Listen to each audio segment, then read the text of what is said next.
Indonesian data in the last 20 years? So Yeah. So we are interested in historical data, okay. historical trajectories. Yeah.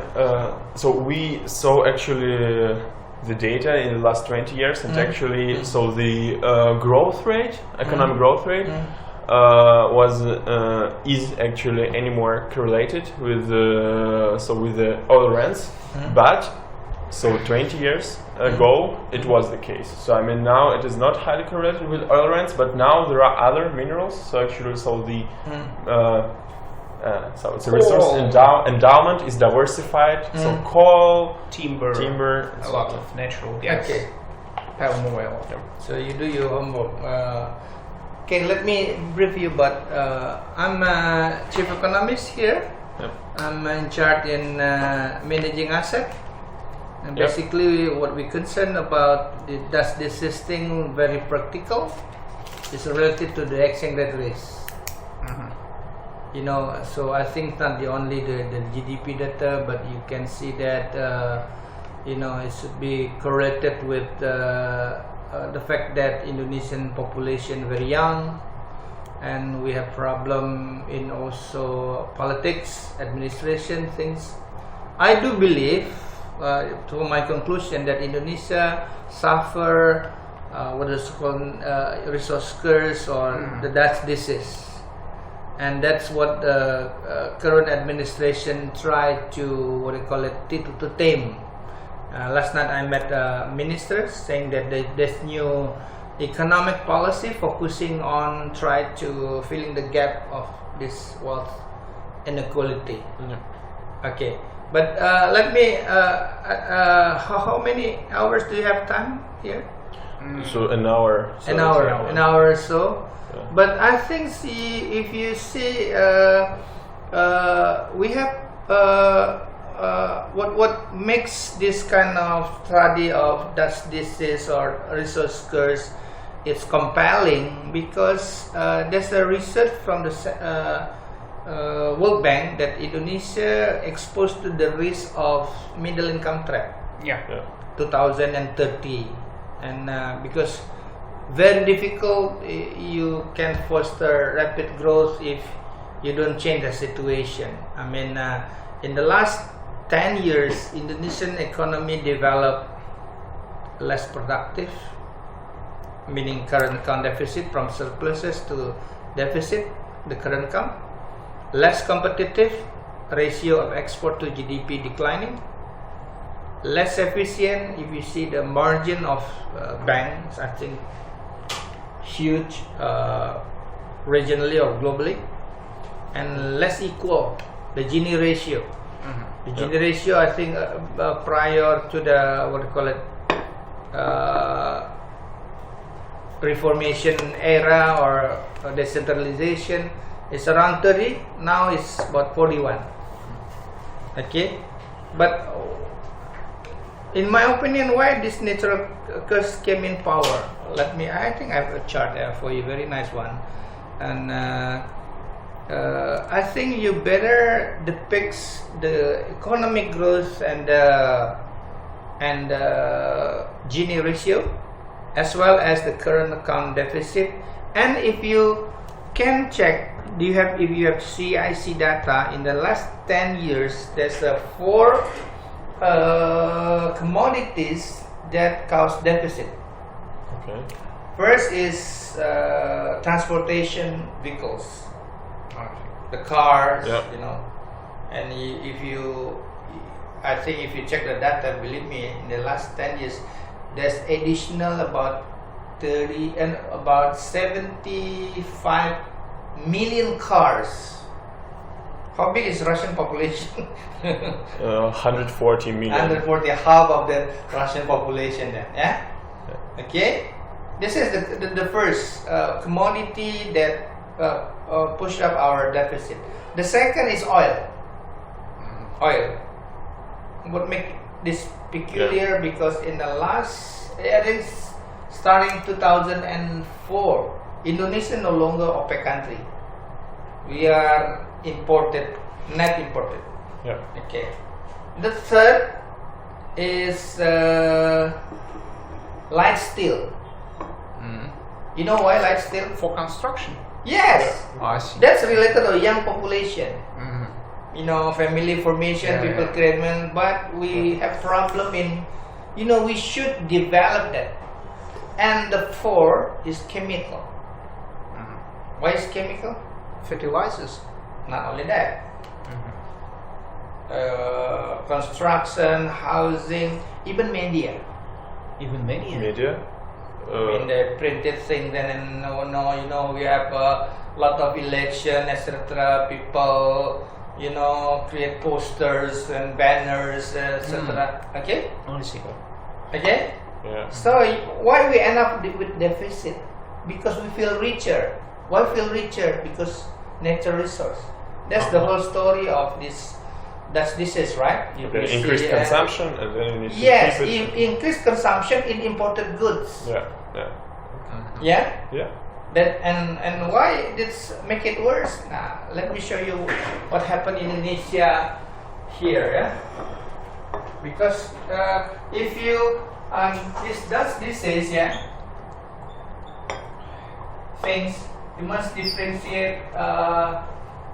Do you know Indonesia Yes. second president Suharto, and this one I think prior to, and this one after here, yeah. Yeah. Here Сними его, пожалуйста.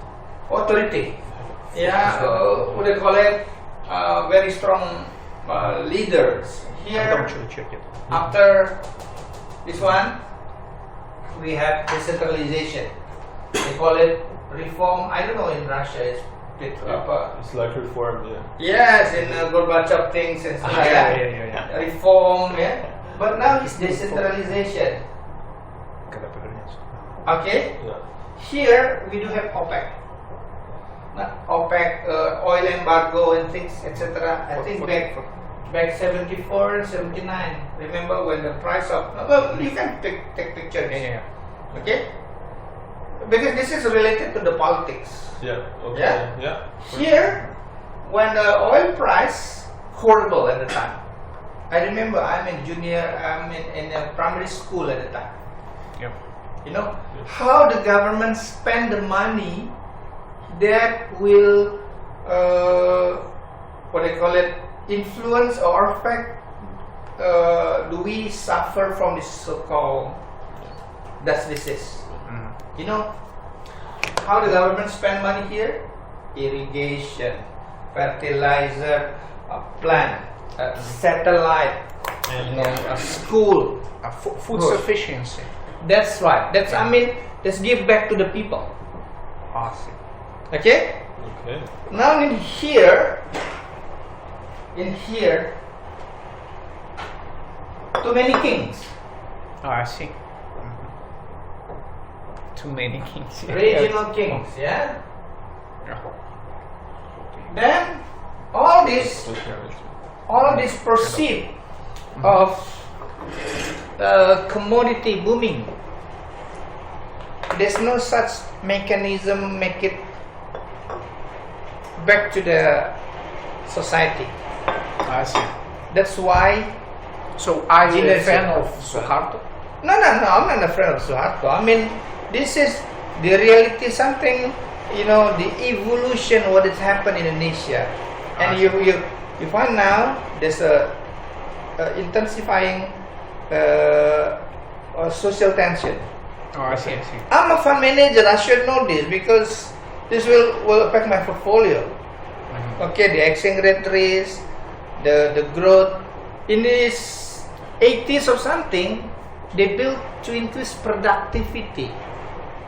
I think that's the risk of researchers, etc. Whether this what they call fortune from rising commodity prices can enhance society productivity, welfare, etc.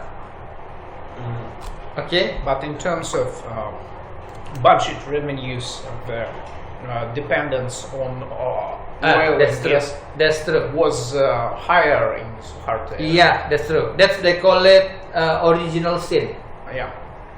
Yeah, because we don't have time at the time. There's no such. I'm working with the asset management securities company at the time. There's no, what do you call it, very strong tax system. There's no capital market.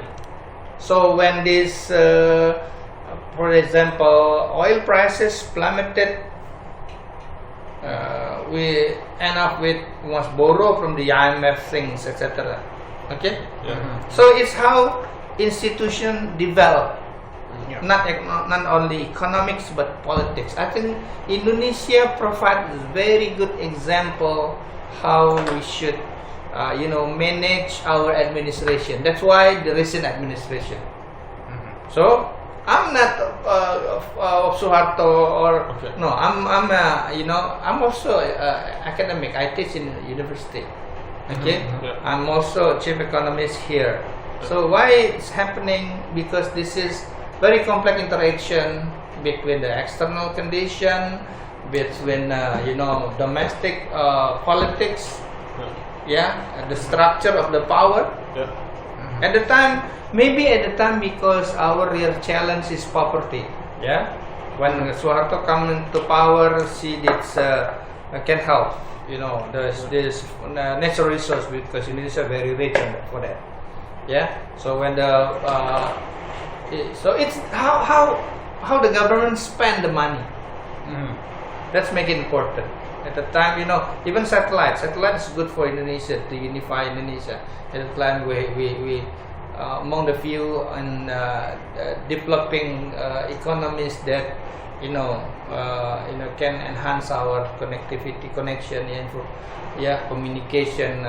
Islands, Indonesia, it's diverse in islands I think that's my observation. And what are actually the main triggers of growth during the last 15 years? So I mean, investment. Investment? Where is that? Now. So I mean. Now. Now. So after the Suharto era. Okay. After Suharto era. The growth rates were pretty high. So I would say. No. After Suharto era is commodity. Commodity. But look at the fiscal side. That's why, if the fiscal side, you see two things. In the last 2 years, for example, expenditure side, and this one is revenue. Okay. I think the last 10 years we have a big mistakes. I think the fiscal side.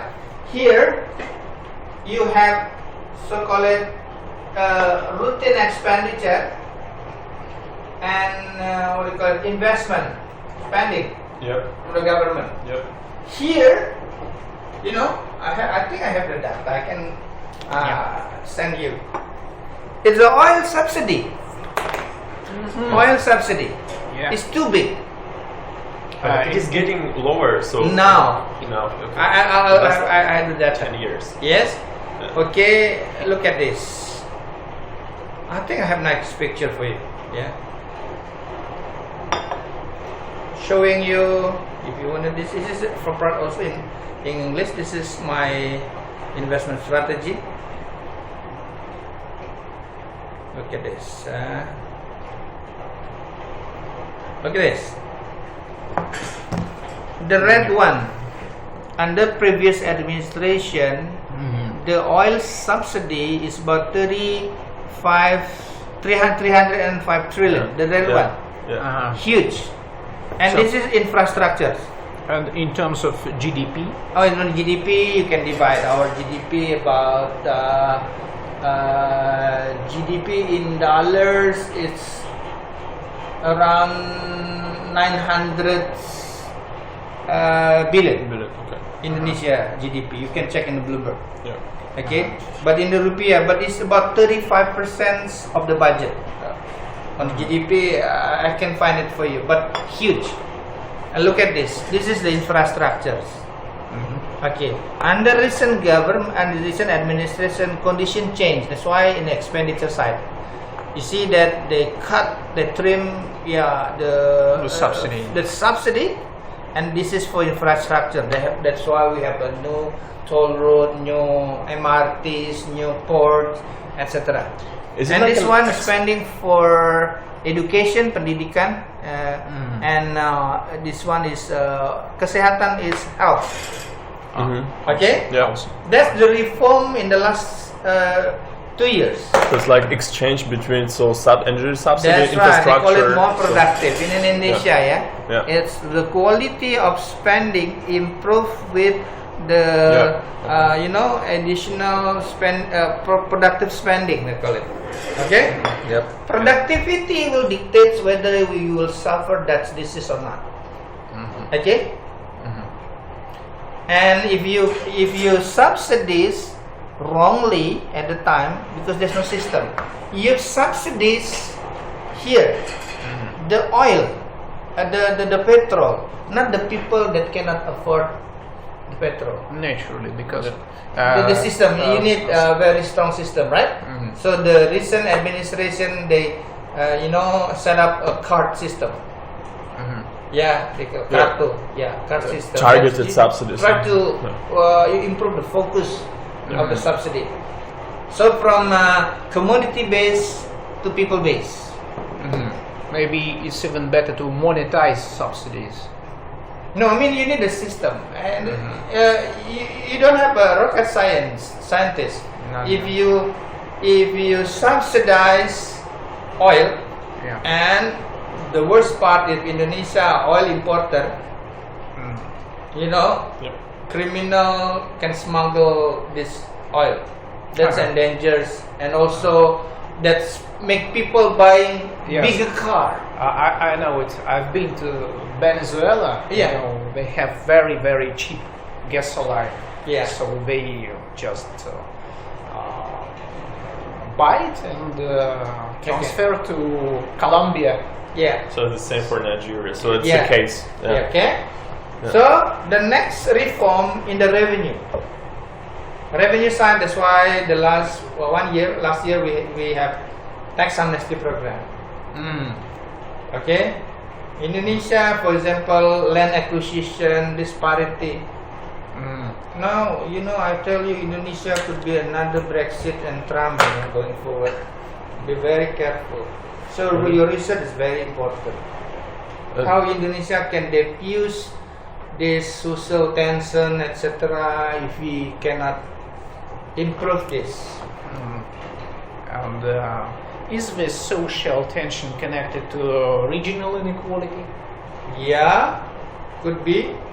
In the northern part and eastern part and western part, the Papua things, the gold, etc. and the natural resource. Yeah, that's our challenge. But yeah, we hope we can overcome it. But let's do this. Yeah, the resource curse, I think, is also related to the fact that government capacity to intervene other than the influence of the politics also weakened by the fact that the government already bail out the banking system when we had crisis back 98, yes, 97, 98. Yes. Yes. So I mean Asian, right. for instance, the banking sector was more prone to risky that's right. operations. Okay. And So the that's why- budget itself for the bailout, refinancing the bank, recap the banks, huge. Okay. So when the reform era, that's the dark side of democracy. Populist. Populist, you must entertain, make people happy, but at what cost? What cost is current account deficit. Okay? Yeah. That's why you must be tough. If you're a leader, you must be a tough one, You must make difficult choices. Concerning this decentralization, Yes. So is there maybe such effect like in China? So I mean, competition between provinces and so on, and that's why they promote if that somehow. is a good one, but if only agency problem, people only strong, because it's related to the the tribe funds in Indonesia. Yeah. For example, I'm from the call it, South Sumatra should lead the people, yeah. But for example, other tribes they hinder, yeah, the possibility that they can compete with each other. This is agency problem, typical one. I can make myself richer. Society, that's I think number 12 maybe the priority. And what can you say about labor costs in the Well, economy? Because I think it's Okay, also like this.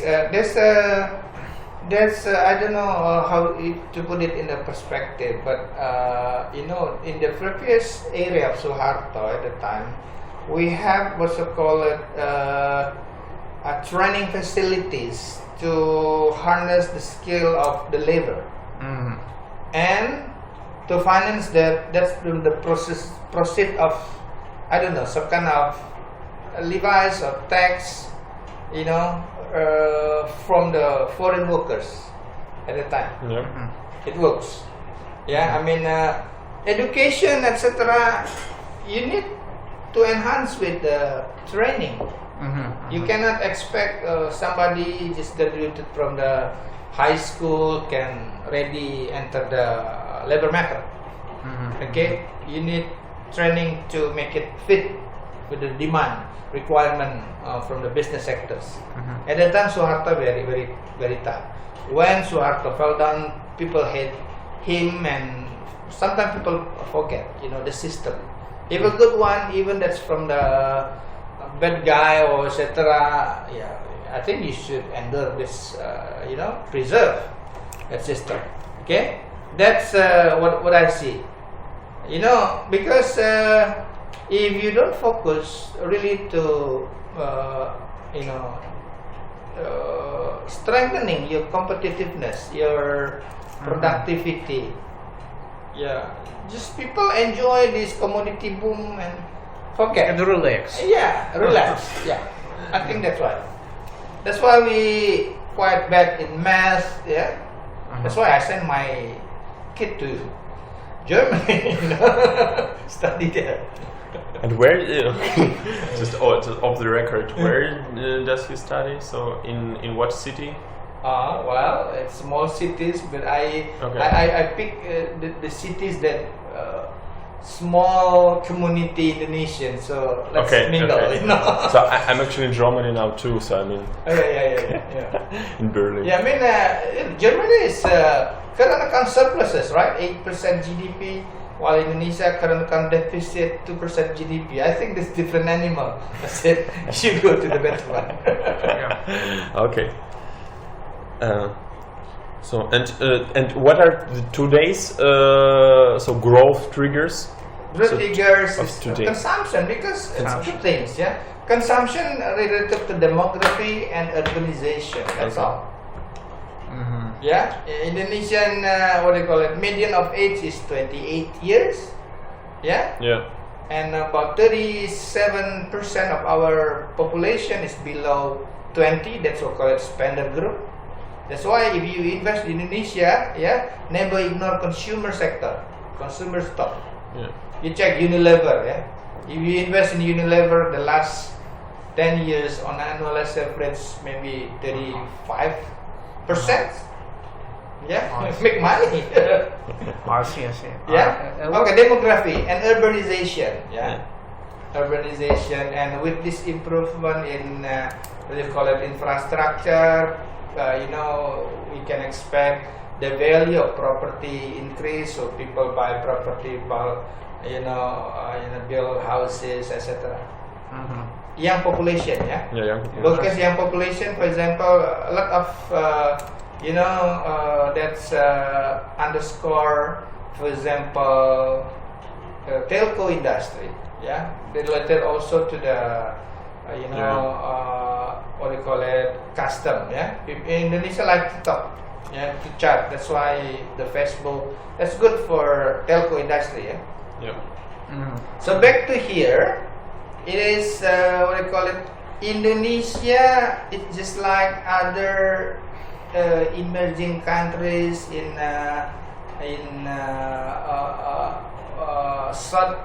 America that only satisfied with, exporting raw commodity. Yeah, this should change. I myself in my hometown, I grow rubber. Yeah, and unfortunately, my brother,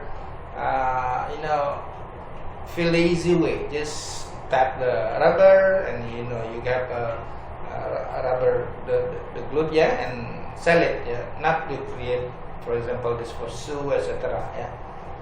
That's what Indonesian. So that's why we need to enhance, to provide or even to what do you call it? Give incentive. Yeah, so people can increase the value added of our production. I see. And Easy money. Yeah. And what is the share of natural resources in export? Share, I think, could be 30% still. Yeah. 30% of our export. But you better check in the CIC data, for example. Yeah. Okay. So I think that the message is for you, the problem of the risk of resource curse in Indonesia is also related to the political structure. Yeah. I mean, the decentralization. There's no such what do you call it? In reality, there's no what do you call it? A mechanism, yeah, to put back, yeah, trickle down to the community as a whole, yeah. That's why you see, for example, I think you can check from monetary data how big is time deposit in the region, for example. Those guys that have enjoy land concession, for example, in coal, in CPO plantation. I think about 60% of CPO plantation now managed by private sectors. With the CPO plantation? CPO plantation, the CPO? It's palm oil. Palm oil. Palm oil. Palm oil. Yeah. Crude palm oil. Crude palm oil plantation. That's because if you check this CPO prices, strongly correlated with M1 growth in China. I know, I'm analyst. That's interesting Yeah, that's observation. my research. I see. So you are That's a big business. so you are very dependent on China. Yeah. I think. Okay. So China dictates commodity prices, and you are dependent. And the bad thing in China, sometimes they even in tourism in Thailand, you check China so big, I mean the tourists, but per capita wise, small. And the worst thing, and that makes Thailand, government very angry. This China create their own, what do you call it, tourist agents, and they selling each other. So there's no value added, very less value added for Thailand's, people.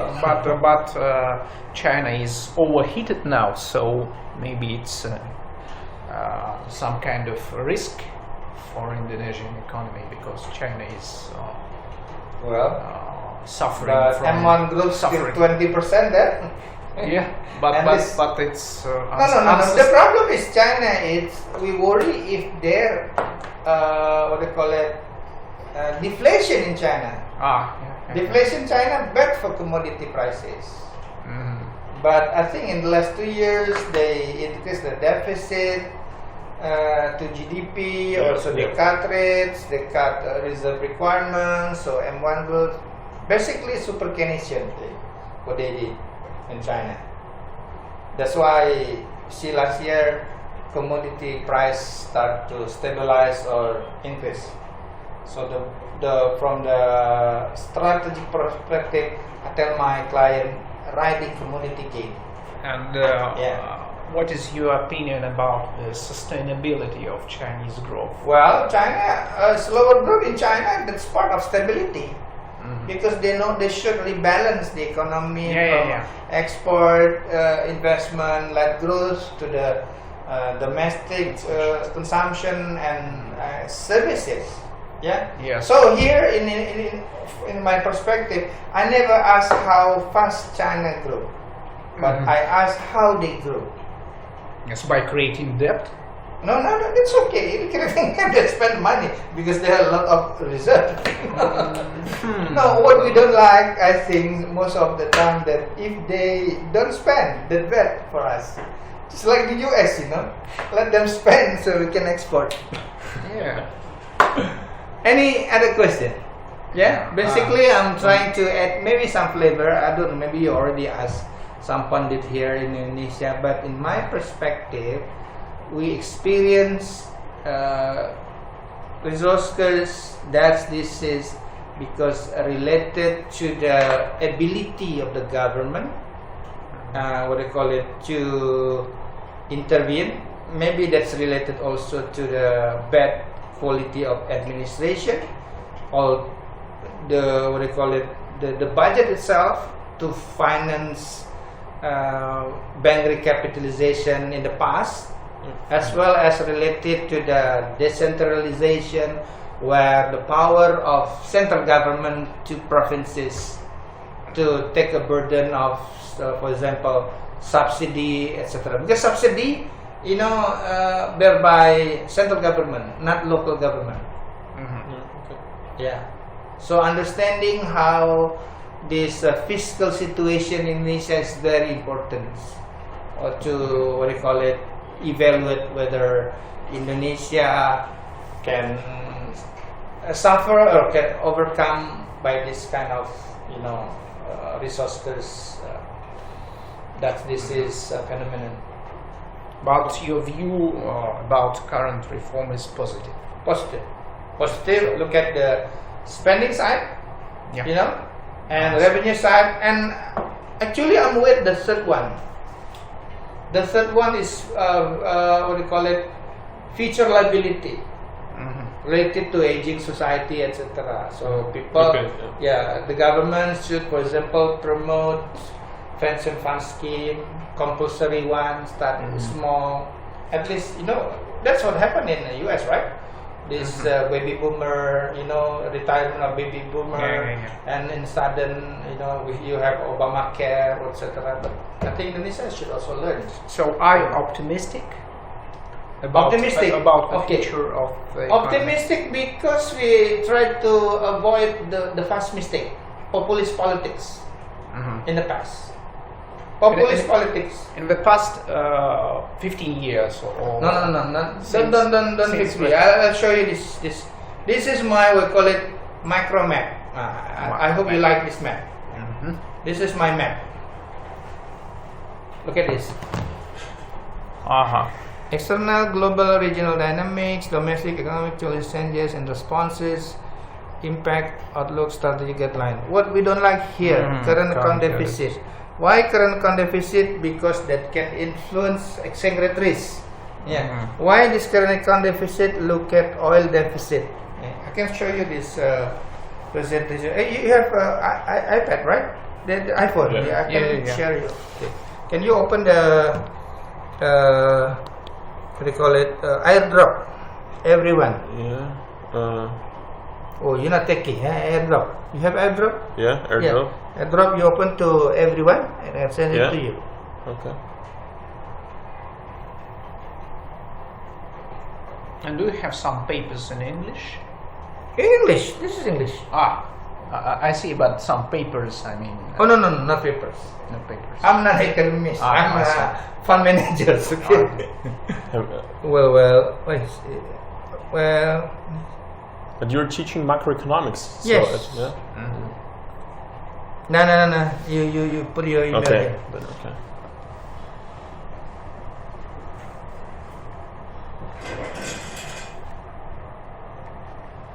Oops.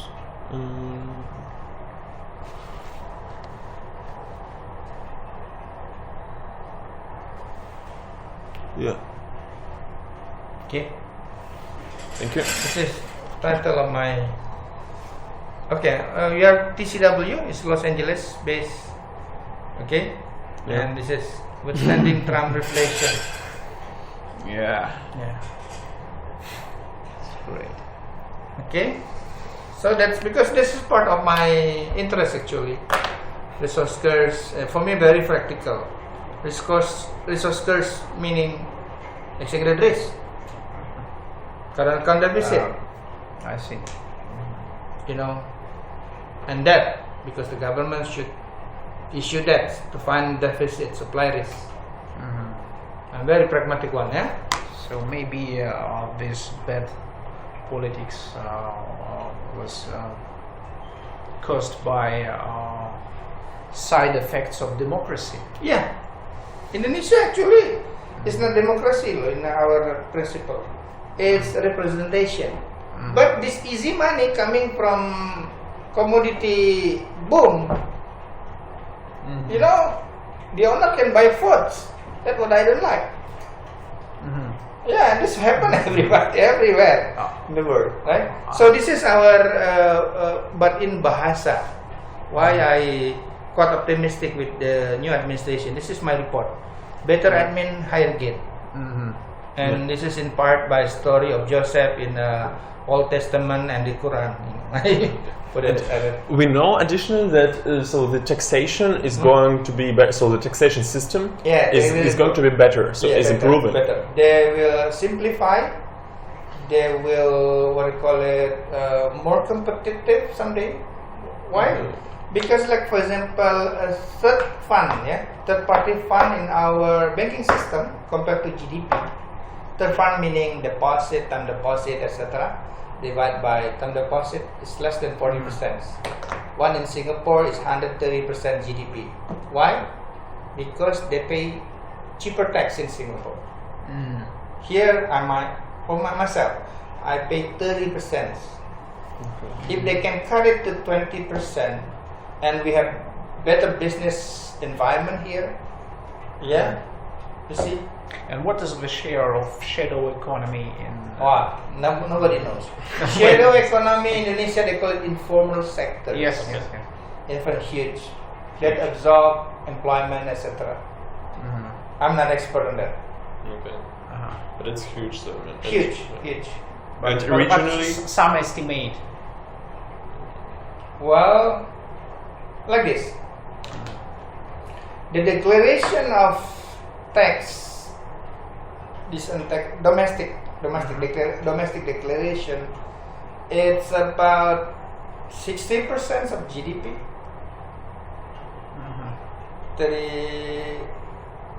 4,000 trillion rupiah. Our GDP, how big is?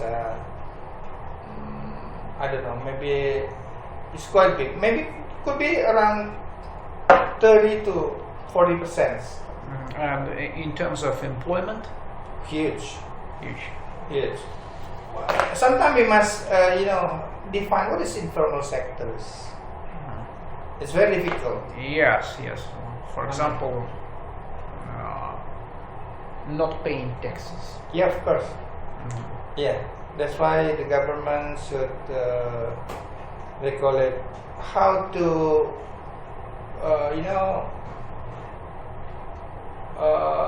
amaze collection from small medium enterprises. Yeah. but is government actually capable to introduce such a reform? So how do you assess it? Yeah. I mean, for example, if you apply for visa, passport, you don't declare your tax numbers. Yeah, that's quite. I mean, there's innovation for that. Yeah, that's a lot of documents. If you don't add your, for example, tax numbers. Yeah. I see. Tax account numbers. And what can you tell us about the labor unions in Indonesia? Because that's also big problem. I think you better read the World Bank report back 2014 when we have World Bank Indonesia report 2014 when we have election at the time. That's good. And the recent government, I think, they follow the recommendation, the World Bank. Yeah. The reform things you better buy because Okay. I read that, and Okay.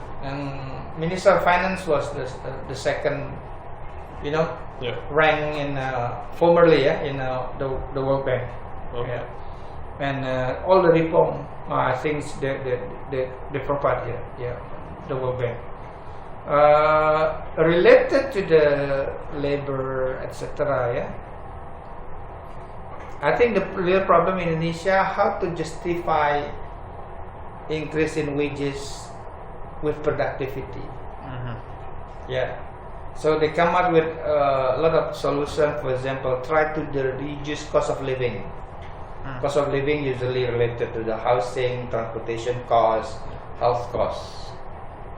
So not every year the labor asks for higher wages. Yeah.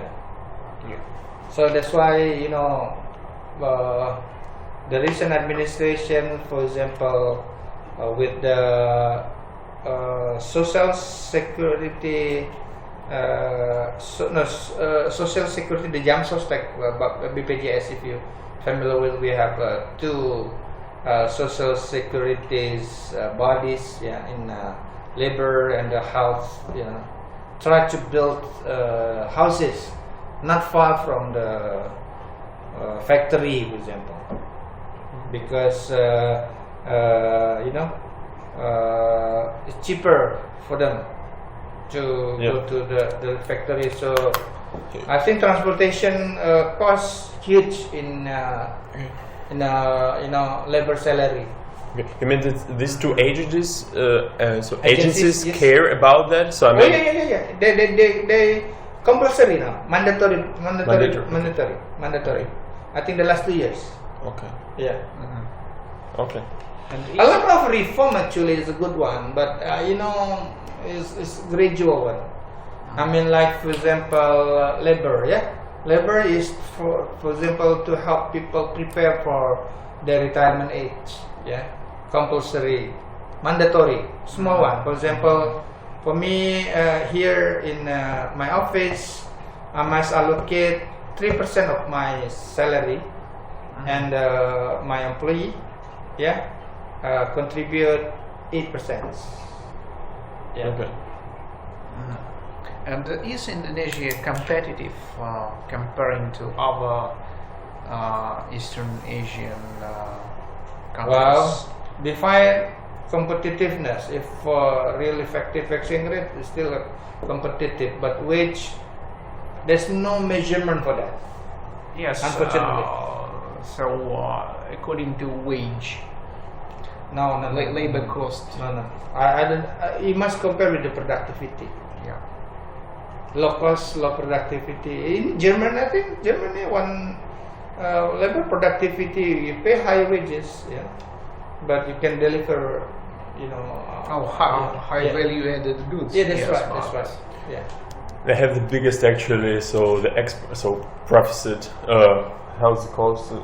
Торговый, Surplus. trade surplus. So I mean, Yeah. in the world, so bigger than Yeah. China, US, and so. Yeah. They're very good now. Yeah. Anything, gentlemen? Any question? Yeah, I think we thank you. Really, Okay. So thank you very much. hopefully you can Make it learn about this. Yeah, I mean, it's a good for policy comparison. For example, policy comparison study. Yeah. In the end of the day, we want to Yeah. make recommendations for Russia actually, and that's Yeah. why we trace the experience of I mean, Indonesia. in Russia, I've been to Moscow. etc. Why you import so many things? Yeah.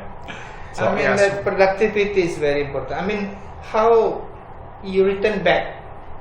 I think you better compare with what do you call it? Not Abu Dhabi, but there's some small countries exporting that they're giving back to the. Is it Dubai? Check Dubai. Dubai is how you have money coming from a foreigner's activity, but you enhance the productivity. Maybe someday they go to the biotech, etc. Because what do you have here? Indonesia is too rich. People lazy. That's why. That's why I send my kids to current surplus countries. Surplus countries. Russia is also suffering from resource curve. Yeah. It's easy. And It's just like when you parent. Yeah. If your parents say you have 4 kids, you buy your kids all iPad, etc. But you forget how to educate them. They can. Yeah. That's disease. That's disease. If you follow Indonesia, they call it the phrase. Yeah. Is nikmat membawa sengsara. I mean, fortune. End up with suffering or whatever and agony. Yeah, that's disease. And can you compare Indonesia to Malaysia? Oh, Because Malaysia is also suffering from. well, I think resource curse. the good thing in Indonesia, we already experience political transformation. We are more open here in Indonesia.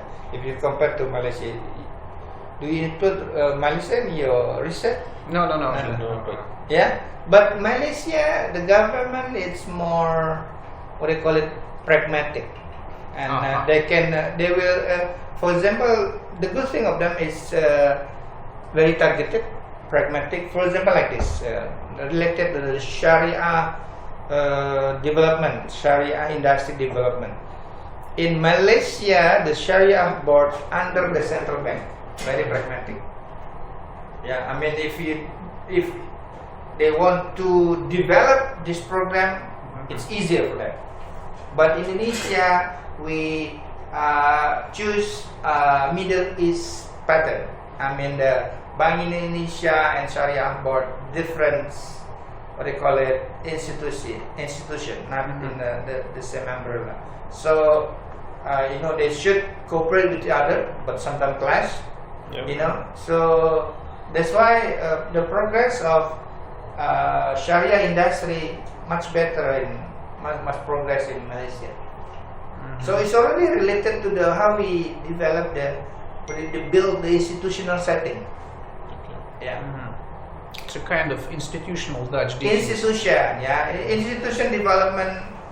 So that's why institutional development here related to the whether decentralized or whether that's decentralized. During Soeharto, the trans-centralized. Yeah. So he thought he know the problem and he can solve it. Yeah.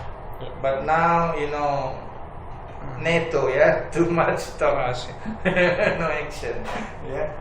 And you've mentioned the problem of inequality. Yes, that's end up that's unfortunately that's the biggest challenge in Indonesia, income inequality. Is it rising? Yeah, but the government tried to tame it by, for example, very pragmatic way. Last year they tried to suppress increasing poverty level by controlling food prices. Yeah. That's, I think, a good political move. If people hungry, people can go to street. Yeah. Okay. Okay. Thank you very much. Thank you. So, Alex. I mean, we're a non-profit organization, but we have network in Russia too. So if you need something, you can ask. So you have, for instance, my email. Okay. So, yeah. Thank you very much. Already received, my papers, my presentation. Check. So related to the Dutch disease, you see the current account deficit. Actually, Dutch disease, in my opinion, occurred in Indonesia in the last 10 years. Do you have it? I mean, can you read your? No. So Not yet. Already sent from here? Maybe it's better to send by email. Okay. yeah, we did Let it. me. We did it per email. Yes. Oh yeah, not yet. Yeah. Let me check.